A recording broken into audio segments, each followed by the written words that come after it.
Hello friends. मैं आपके लिए लाया हूँ इम्यूनोलॉजी के कुछ और एक्सपेक्टेड क्वेश्चंस। पहले कुछ स्टूडेंट्स की डिमांड पे थर्ड और फोर्थ यूनिट जो है इम्यूनोलॉजी का, उसके टॉपिक्स मैं आपको दिखाना चाहता हूँ। यूनिट थर्ड में सारे टॉपिक्स इम्पोर्टेंट हैं। आज जिस टॉपिक के बारे में क्वेश्चंस में अपलोड करने जा रहा हूँ वह है 3.3 basic properties and functions of cytokines. तो साइटोकाइंस के रिगार्डिंग कुछ इंपॉर्टेंट क्वेश्चंस हम सॉल्व करेंगे। तो चलिए स्टार्ट करते हैं। पहला क्वेश्चन है साइटोकाइंस क्या है। तो साइटोकाइंस क्या है, डी ऑप्शन है इसका, generally act at a longer range. ये बड़ा इंपॉर्टेंट पॉइंट, इसके बारे में आपको याद रखना है। साइटोकाइंस का किस तरह फंक्शन कर रहे हैं at a long range. Question number 2 है the major purpose of lymphokines is to. Lymphokines का मेजर पर्पज क्या है? डी पार्ट है help control and regulate the cells of the immune system. Lymphokines जो है ये कम्युनिकेटिंग मॉलिक्यूल्स एज काम करते हैं between the cells of the immune system. फिर क्वेश्चन नंबर 3 है साइटोकाइंस आर नॉट, क्या नहीं है, antigen specific. Cytokines antigen specific नहीं होते हैं। क्वेश्चन नंबर 4 है साइटोकाइंस ऑलवेज एक्ट, किस तरह काम करते हैं cytokines? A part by binding to specific receptors. हम जानते हैं सेल रिसेप्टर्स के साथ बाइंड होते हैं, फिर सेल को एक्टिवेट करते हैं accordingly for a particular function. Question number 5 है cytokine receptor which is member of the hematopoietin receptor family is. तो साइटोकाइन रिसेप्टर जो हेमेटोपाइटिन फैमिली का मेंबर है वो कौन सा है? वो IL-2 रिसेप्टर है।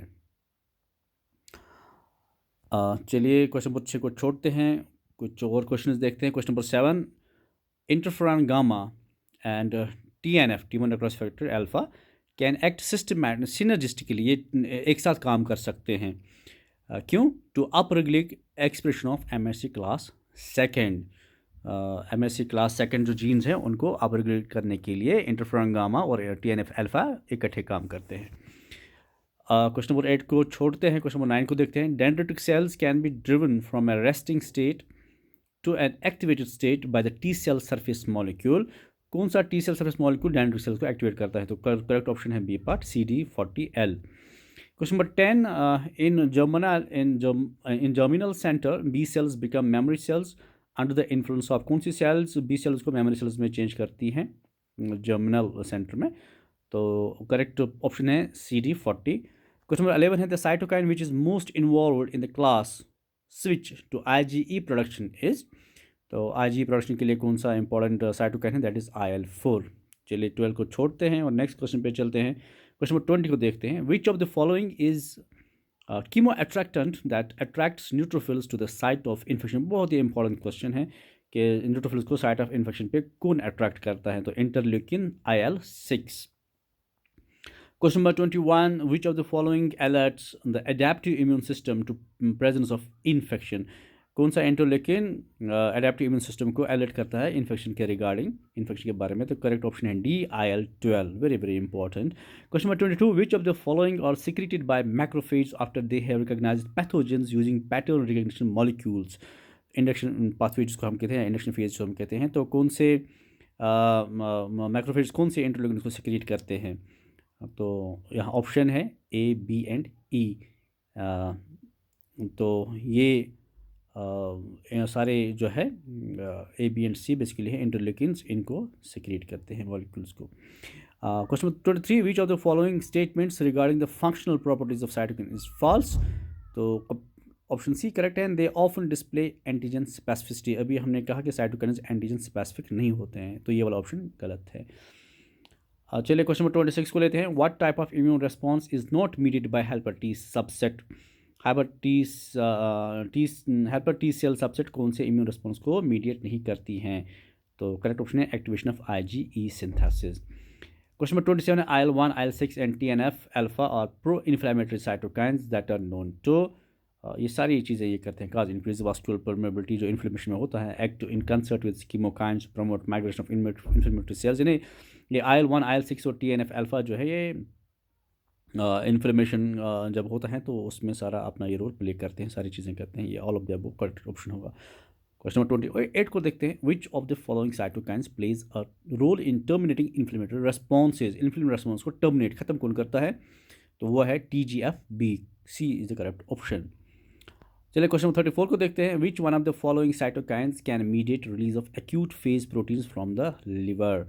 कौन सा साइटोकाइन एक्यूट फेज प्रोटीन्स को रिलीज करता है लिवर से, IL-6 is the correct option. Question number 35, memory T cells क्या है? Express high levels of CD44। Memory T cells के ऊपर सबसे ज़्यादा जो रिसेप्टर होता है वो CD44। क्वेश्चन नंबर 37, साइटोकाइन्स में एग्जिबिट क्या कर सकते हैं? साइटोकाइन्स क्या कर सकते हैं? Action signalling the cells that produce them, autocrine, ये अपनी सेल को जो इनको सीक्रेट करती हैं उनको एक्टिवेट कर सकती हैं, ऑटोक्राइन फंक्शन इसको हम कहते हैं। Okay, question number 38, several cytokines may have the same effect on the cells they bind, this is an example of redundancy. अगर बहुत सारे साइटोकाइन्स एक ही तरह का इफेक्ट कुछ सेल्स पे दिखाती हैं जिनके साथ वो बाइंड होती है, तो इसको हम रिडंडेंसी कहते हैं। क्वेश्चन नंबर 40, इंटरफ्रॉन्स क्या है? Inhibit virus replication in infected cells, very important question. Interferons are secreted by virus infected cells, वो क्या करते हैं? वो इनहिबिट करते हैं वायरस रेप्लिकेशन को इन इन्फेक्टेड सेल्स, और जो नेबरिंग सेल्स होती हैं उनको भी एक्टिवेट करती हैं against the attack of the virus. Question number 41, members of cytokine receptor family, तो इसका ऑप्शन ई है, are specific for cytokine produced by single cell type. Question 43 है, activated T cells can regulate immune responses by signaling activated lymphocytes to undergo. Activated T cells can regulate immune responses by signaling activated T lymphocytes to undergo. क्या कर सकते हैं? Apoptosis कर सकते हैं, colonel selection करती हैं, कोलोनल डिलेशन करती हैं, कोलोनल प्रोलिफरेशन करती हैं, साइटोटॉक्सिसिटी करती है, सोमैटिक हाइपर म्यूटेशन करती है।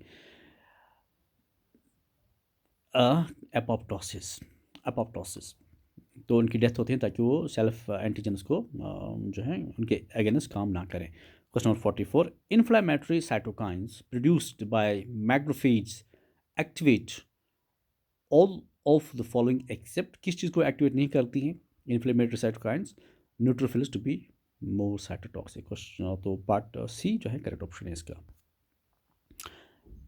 Question number 47, which of the following is not true of interleukins, interleukins के बारे में क्या चीज़ गलत है? दे, तो क्वेश्चन डी पार्ट का क्वेश्चन आंसर है इसका, they are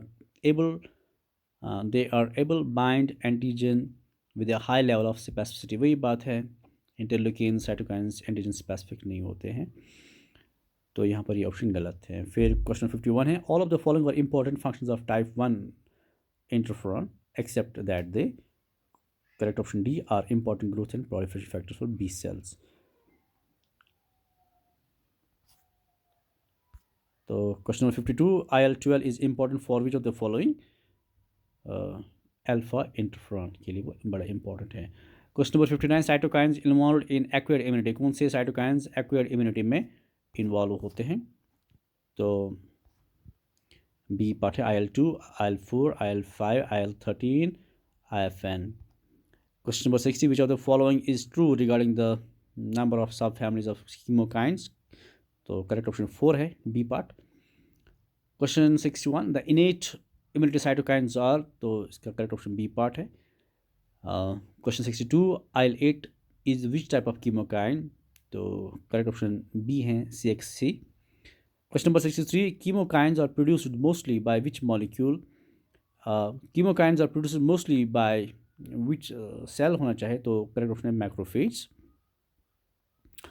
question number 64, interferon synthesis क्या करती है? Signals cells nearby to synthesize antiviral proteins, interference का काम है, जो नेबरिंग सेल्स होती हैं उनको एक्टिवेट करती हैं against viruses. Question number 66, cytokines are not, फिर से वही बात है, आपको याद रखना चाहिए साइटोकाइन्स एंटीजन स्पेसिफिक नहीं होते हैं, एक पार्ट करेक्ट आंसर है। तो चलिए, hope you like the video and I hope that these MCQs will help you in solving your question paper coming next. So wish you all the best. Thank you very much.